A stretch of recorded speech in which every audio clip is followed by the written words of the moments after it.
way back 20, alam mo, Bombolits, Mm. importante na malaman po natin ang mga iba't ibang peligro sa ating lugar. Bakit?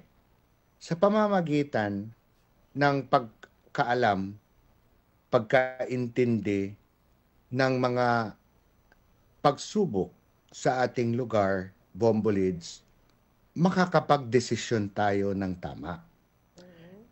Dito po sa ating lugar, base sa ah, pag-assess, pagsaliksik ng ating mga dalubhasa, pati na rin sa iba't ibang Facebook messages, Facebook post ng Mm. ating PDRRMC.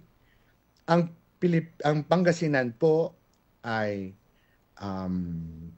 susceptible, ito po prone Mm. sa mga um, problema ng pagyanig, Bombolids. Problema ng pagbaha Yes. at Mm. problema din ng mga bagyo. Patungkol sa usapin ng problema ng pagyanig, malapit po sa atin, Bombolids, yung Digdig Fault. Ang Mm. Digdig Fault, Bombolids, nandyan sa may, mula dyan sa Benguet, pababa dito, dadaan dyan sa may lugarin ng San Manuel, pababa ng Central Luzon. Mm. Gumalaw na po yun, Bombolids, noong 1990. Oh, yes. Oo.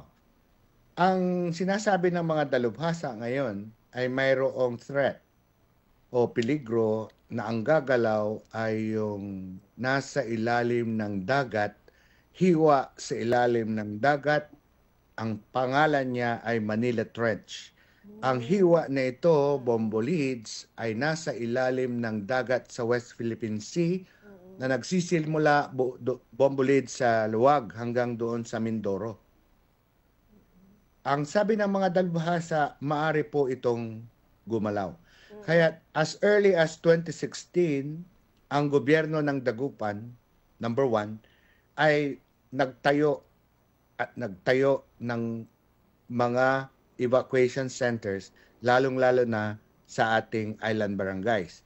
Mayroon po tayong 3-floor evacuation centers sa Salapingaw.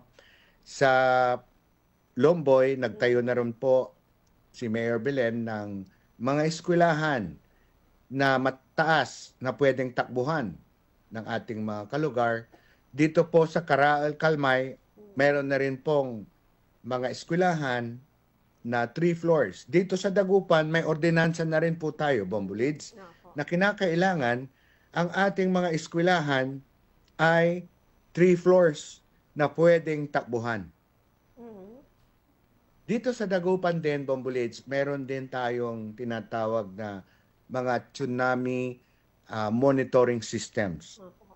Nakalagak po dyan sa Pugaro, nakagalagak po dito sa Bunuan Coast at saka Mm. Binloc Coast, na kung saan minomonitor ang posibilidad ng pagyanig at saka tsunami. Mm. Buti naman po.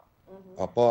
Kaya lang, bagamat meron tayong mga monitor, Bombulids, ang kailangan po natin ay kayo po na nandiyan dyan sa Bombo Radyo at ang ating mga kapatid sa mga iba pang mga himpilan na iparating sa ating mga kalugar kung mayroong threat of tsunami. Mm. Kaya number 1 is paghahanda. Number 2, sa mga pagyanig, Bombulids, ang ating mga kabataan ngayon ay nagkakaroon po sila ng um, earthquake drills. Mm. No? Earthquake drills. Pati sa mga barangays natin, umiikot po ang ating CDRRMC way back 2016 para magbigay po ng mga kaukulang knowledge, kaalaman ang ating mga kababaihan, lalong-lalo na dahil sila ang laging nasa bahay-bahay na naiiwan para mag-alaga ng kanilang anak. Mm. Kaya yun po ang mga iba't ibang paghahanda ng ating syudad laban naman sa peligro mula naman sa